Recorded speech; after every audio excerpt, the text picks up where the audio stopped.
Hello and welcome to food મંત્ર by Surabhi Vasa. આજે આપણે એક મસ્ત મજાની વાનગી બનાવીએ. આજે આપણે એકદમ ટેસ્ટી એવો રગડો બનાવી લઈશું અને એ રગડો બનાવવા માટે મેં વટાણાને પલાળી લીધેલા છે. 1 વાટકી વટાણા લીધેલા છે. મેં સફેદ વટાણા લીધેલા છે અને આ સફેદ વટાણાને મેં પલાળી લીધા છે. લગભગ 3 થી 4 કલાક માટે મેં એને ગરમ પાણીમાં પલાળી લીધા છે. એટલે કે પહેલાં વટાણાને ધોઈ લેવાના છે. ધોઈ અને પાણી એની અંદર ઉમેરી અને ગરમ કરી લેવાનું છે. અને એક ઉભરો આવે ત્યાં સુધી એને ગરમ કરી અને પછી ઢાંકી અને રહેવા દેવાના છે. લગભગ 3 થી 4 કલાક રહેવા દેવાના છે. અને પછી એને આપણે હવે કુકરમાં બાફી લઈશું. કુકરમાં બાફતી વખતે એની અંદર પહેલાં 3 થી 4 સીટી વગાડવાની છે અને પછી 1 સીટી સ્લો ફ્લેમ પર કરવાની છે. એટલે વટાણા એકદમ સરસ તૈયાર થઈ જશે. અત્યારે પણ તમે જોઈ શકો છો કે વટાણા સરસ ફૂલી ગયા છે. તો આ રીતે મેં વટાણાને પલાળી લીધા છે. હવે એને આપણે કુકરમાં એડ કરી દઈશું.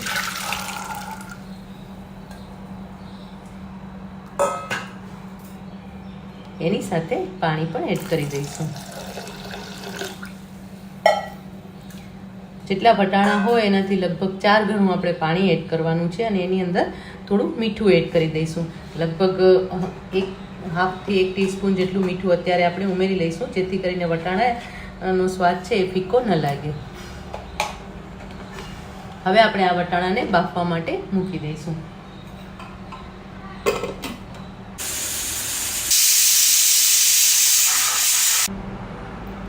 વટાણા સરસ બફાઈ ગયા છે, એકદમ સરસ સુવાળા થઈ ગયા છે.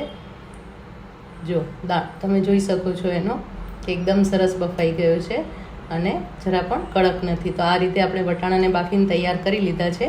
હવે આપણે એક ગ્રેવી તૈયાર કરવાની છે. આ ગ્રેવીના કારણે જ વટાણાનો સ્વાદ એટલે કે રગડાનો સ્વાદ એકદમ અલગ આવશે. એકદમ સ્ટ્રીટ ઉપર જે રગડો મળે છે ને એવો જ થશે. અને તમે આ રીતે તો ક્યારેય રગડો બનાવ્યો જ નહીં હોય. તો અત્યારે મેં 3 નંગ મેં ટમેટાં લીધેલા છે. આ ટમેટાની આપણે ગ્રેવી તૈયાર કરી રહ્યા છે. જનરલી રગડો બનાવતા હોય ને ત્યારે એવું થાય કે ટમેટાં ઘણી વખત એડ કરવામાં નથી આવતા અને એમને રગડો વઘારી લેવામાં આવતો હોય છે અને એના કારણે પણ એનો સ્વાદ સરસ નથી આવતો. અને ઘણા લોકો ટમેટાને ગ્રેવી અલગ રીતે કરતા હોય છે કે ખાલી ટમેટાની ગ્રેવી કરી અને વઘારતા હોય છે ને તો પણ એનો સ્વાદ સરસ નથી આવતો હતો. હવે આની અંદર જ આપણે બધા મસાલા કરી લેવાના છે. આની અંદર હું 2 ચમચી લાલ મરચું પાવડર ઉમેરીશ. એની સાથે 3 ટીસ્પૂન ધાણા જીરું એડ કરી દઈશું. ધાણા જીરુંનો સ્વાદ સરસ લાગે છે.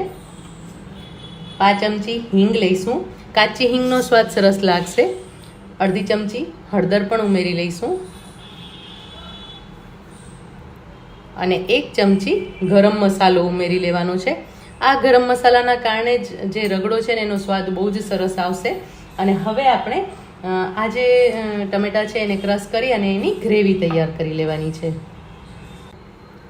ગ્રેવી તૈયાર થઈ ગઈ છે અને આ રીતે આપણે ગ્રેવી તૈયાર કરવાની છે. એનો કલર પણ તમે જોઈ શકો છો કે એકદમ સરસ છે. આ રીતે ગ્રેવી તૈયાર થઈ ગઈ છે. હવે આપણે રગડો વઘારી લઈશું. તેલ લઈશું. લગભગ 3 ચમચી જેટલું આપણે તેલ લઈશું. ચપટી જેટલું જીરું ઉમેરી લઈશું.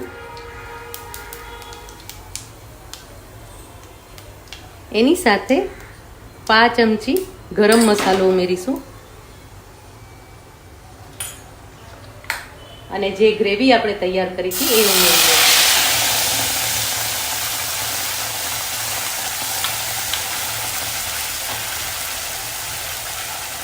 ગરમ મસાલાને કારણે એકદમ સરસ સુગંધ આવે છે અને એના કારણે રગડો પણ એકદમ સરસ ટેસ્ટી તૈયાર થતો હોય છે. થોડું પાણી ઉમેરી લઈશું.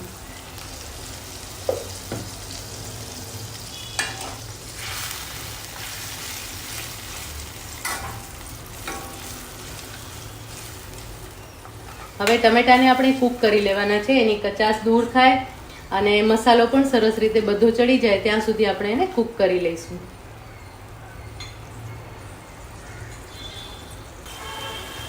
ટમેટા સરસ સતરાઈ ગયા છે અને તેલ પણ છૂટું પડી ગયું છે અને મસાલો પણ સરસ સતરાઈ ગયો છે. હવે એની અંદર આપણે વટાણા ઉમેરી દઈશું. એનો કલર પણ બહુ જ સરસ આવી ગયો છે.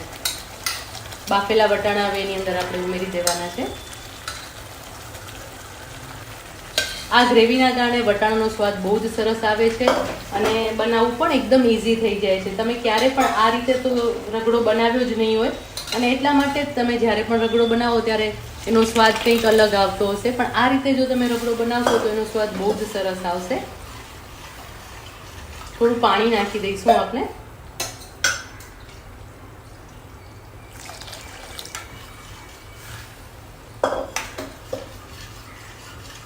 મિક્સ કરી લેવાનું છે.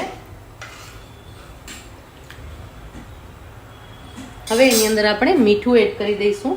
આમ તો બાફતી વખતે આપણે થોડા પ્રમાણમાં મીઠું એડ કર્યું હતું, પણ એ પ્રમાણે આપણે અત્યારે થોડું મીઠું એડ કરી દઈશું અને હવે આપણે આને ઉકળવા દઈશું. રગડાને થોડી વાર માટે ઉકળવા દેવાનું છે, જેથી કરીને એનો રસો એકદમ સરસ થઈ જાય અને વટાણા પણ છે એ પણ સરસ રીતે મિક્સ થઈ જાય. અત્યારે પાણી પણ મેં એડ કરેલું છે. હજી જરૂર લાગે તો થોડું પાણી એડ કરી દેવાનું છે અને પછી એને ઉકળવા દેવાનું છે. હવે આપણે એને ઢાંકી અને થોડી વાર માટે ઉકળવા દઈશું. રગડો સરસ ઉકળી ગયો છે અને તમે એનો કલર પણ જોઈ શકો છો કે એકદમ સરસ છે અને વટાણા પણ એકદમ સરસ રહ્યા છે. છૂટા પણ છે અને એકદમ ચડેલા પણ છે અને તમે જુઓ છો ને કે એના ફોતરા છૂટા નથી પડી ગયા. જનરલી જ્યારે પણ આપણે રગડો બનાવતા હોય ને ત્યારે એવું થાય કે એના ફોતરા છે એ ઉપર આવી જતા હોય અને ફોતરા છૂટા પડી જતા હોય, પણ આ રીતે જો તમે રગડો બનાવશો તો એકદમ ટેસ્ટી તૈયાર થશે અને બહુ જ સરસ લાગશે. હવે આ રગડાને આપણે સર્વ કરવાનું છે, તો એના પહેલાં આપણે ગ્રીન ચટણી તૈયાર કરવાની છે. આ ચટણીના કારણે જ રગડાનો સ્વાદ બહુ જ સરસ આવે છે. ચટણી બનાવવા માટે 10 થી 12 નંગ સિંગદાણા લઈશું. એની સાથે 3 થી 4 લીલા મરચાંના ટુકડા કરીને લીધા છે એ ઉમેરી લઈશું. થોડા પ્રમાણમાં ફુદીનો એડ કરી દઈશું. ફુદીનો બહુ વધારે નથી લેવાનો, પણ થોડા પ્રમાણમાં લેવાનો છે અને એની સાથે કોથમીર એડ કરી દેવાની છે. અમે લગભગ 60 થી 70 ગ્રામ જેટલી કોથમીર લીધેલી છે અને એની સાથે 10 થી 20 ગ્રામ મેં ફુદીનો એડ કર્યો છે. એની અંદર જીરું એડ કરી દઈશું. સંચળ પાવડર ઉમેરી લઈશું ચપટી જેટલો અને એની સાથે અડધી ચમચી મીઠું ઉમેરી લઈશું. એક લીંબુનો રસ એડ કરી દેવાનો છે અને હવે એમાંથી ચટણી તૈયાર કરી લઈશું. ગ્રીન ચટણી એકદમ સરસ તૈયાર થઈ ગઈ છે અને એનો કલર પણ તમે જોઈ શકો છો કે એકદમ સરસ ગ્રીન છે. ગ્રીન ચટણી તૈયાર થઈ ગઈ છે. રગડો પણ તૈયાર છે, ગ્રીન ચટણી પણ તૈયાર છે, મીઠી ચટણી પણ તૈયાર છે. તો આપણે રગડાને સર્વ કરી લઈએ. હવે રગડો સર્વ કરી લઈએ. રગડો લઈશું, એનો કલર પણ તમે જોઈ શકો છો કે એકદમ સરસ દેખાઈ રહ્યો છે. એની ઉપર મીઠી ચટણી સાથે ગ્રીન ચટણી લઈશું. ગ્રીન ચટણી ફુદીનાવાળી છે, આના કારણે એનો સ્વાદ બહુ જ સરસ લાગશે.